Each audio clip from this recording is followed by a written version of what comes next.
Hur kan du förbättra världen? Det var en gång 4 framgångsrika företagare. De delar en vision om en värld där alla äter sig mätta, alla barn går i skolan och alla får den sjukvård de behöver. Och frågan de ställde sig var om det går att starta och driva företag med ett enda syfte: att göra världen till en bättre plats.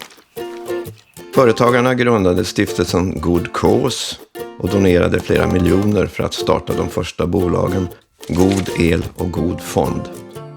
De bestämde att inga pengar ska tillfalla dem själva. Det som i vanliga företag går till aktieägare måste skänkas till välgörenhet. Inte en del av kakan utan hela kakan.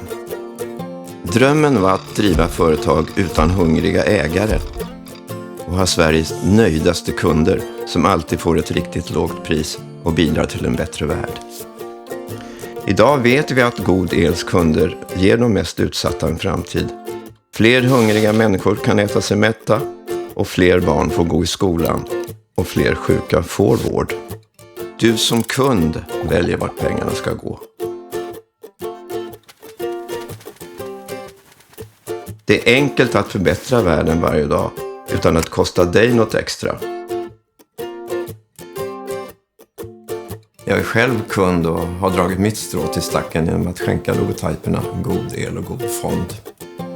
Och jag tycker nämligen att alla borde byta till God El och God Fond.